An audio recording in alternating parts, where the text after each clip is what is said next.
이란은 이제 오래 못 버틴다라는 평가가 계속 나왔지만 이란은 지금까지도 버티고 있는 상황입니다. 오히려 군사력도 생각보다 그대로라는 분석이 나오고 있는데요. 최근에는 중국이 9조 원 정도 원유를 수입했다고 합니다. 오늘 이 내용 좀 제대로 보도록 하겠습니다. 바로 보시죠.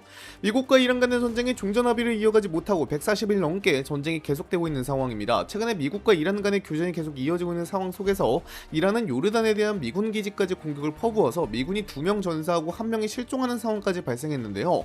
이때까지 전사한 미군 전사자만 16명이고 부상자는 430명이 넘어가는 상황이죠. 이란은 아직도 전쟁을 지속할 수 있다는 것을 전 세계에 과시하는 모습을 보여주기도 했습니다. 분명 전쟁 초기에는 알리 하메네이나 정권 수뇌부들이 몰살을 당하면서 조금 흔들리는 모습을 보였는데 지금 이란은 호르무즈협을 인질로 삼고 비대칭 전략을 활용해 미국과의 전쟁을 효율적으로 이어나가고 있는 상황인데요. 미국의 뉴욕타임스 보도에 따르면 최근 요르단주는 미군을 겨냥한 이란의 공격을 계기로 이란이 미사일 재고가 여전히 충분할 뿐만 아니라 미군 방공망을 회피하는 능력도 향상됐다는 진단을 내놨습니다. 본래 트럼프 대통령은 폭스뉴스와의 인터뷰에서 이란 혁명수비대의 무기 역량이 90% 줄었다며 특히 드론과 미사일, 발사대 등 주요 전력이 상당한 타격을 입었다고 말했는데요. 전면전이 벌어지더라도 호르무즈협을 지나는 상선에 대한 게릴라식 공습을 넘는 이란의 대응은 이제 불가능하다고 밝혔는데요. 근데 영국 가디언은 유출된 미국 정보평가를 인용해 트럼프 대통령의 주장과는 다른 내용을 전했습니다. 해당 평가에 따르면 지난 5월 기준 이란은 전쟁 이전과 비교해 미사일 재고와 발사대 약 70%를 그대로 유지하고 있었고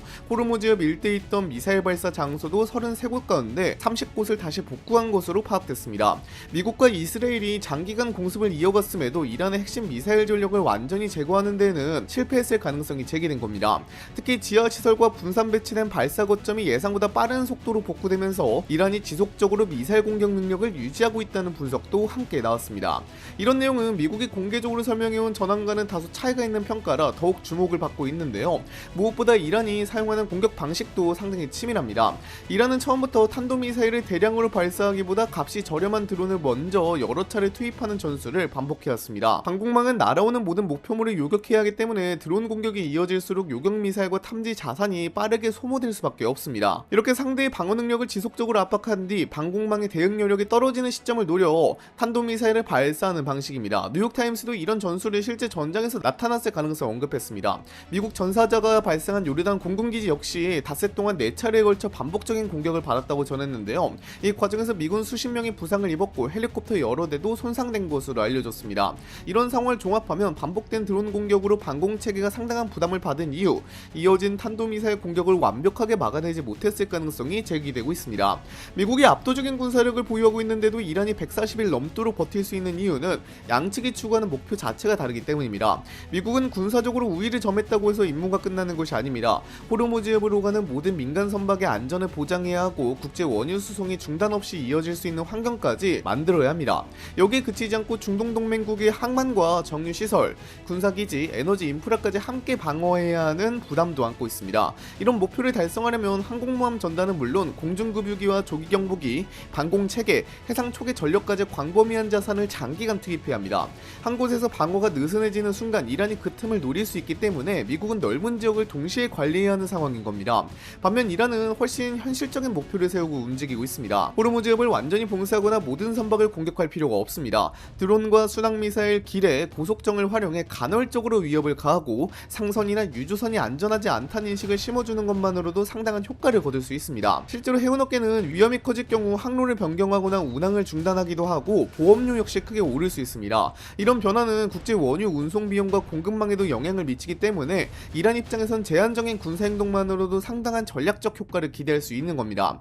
여기에 이란은 오랜 기간 군조직 자체를 전쟁 지속 능력에 맞춰 개편해왔습니다. 미국과 이스라엘이 과거 이라크와 아프가니스탄에서 지휘부 제거와 지휘통제망 마비를 핵심 전략으로 사용했다는 점을 분석했고 같은 방식이 자국에도 적용될 가능성을 염두에 둔 겁니다. 그래서 지휘체계를 여러 단계로 분산하고 상급 지휘관들이 제거되더라도 후속 지휘관이 즉시 임무를 이어받을 수 있는 구조를 구축하는 데 집중했습니다. 현장 지휘관들에게도 독자적인 판단 권한을 확대해 상부와의 연락이 끊겨도 작전이 중단되지 않도록 대비한 것으로 알려져 있습니다. 이런 구조에서는 일부 수뇌부가 제거되더라도 군 전체의 작전 수행 능력이 한순간에 무너지지 않습니다. 미국과 이스라엘이 지휘부를 계속 타격하더라도 이란군은 남아있는 조직을 중심으로 전투를 이어갈 수 있고 항전 의지도 쉽게 꺾이지 않는 이유가 여기 있는 겁니다.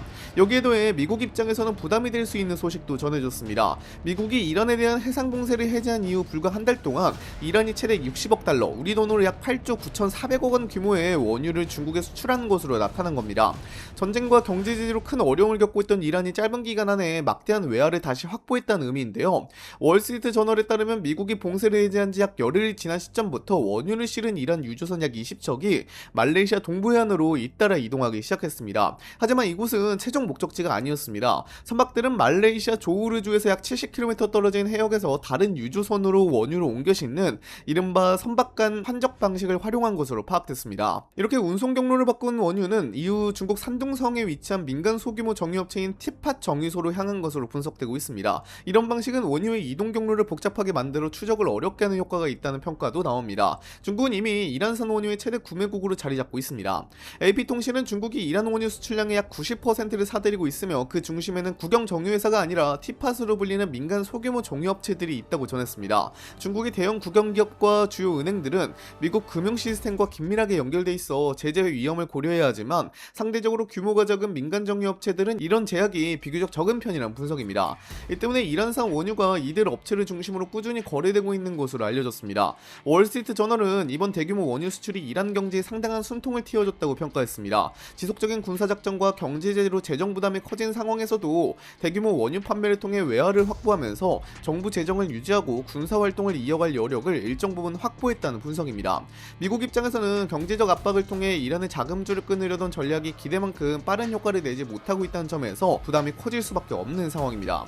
뉴욕타임스는 최근 재개된 2라운드 국면에서 미국의 전략이 아직 명확하게 드러나지 않고 있다고 분석했습니다. 공습과 해상 봉쇄를 계속 이어가고는 있지만 어떤 시점에서 어떤 방식으로 이란을 협상 테이블로 끌어낼 것인지에 대한 일관된 청사진은 확인되지 않는다는 겁니다.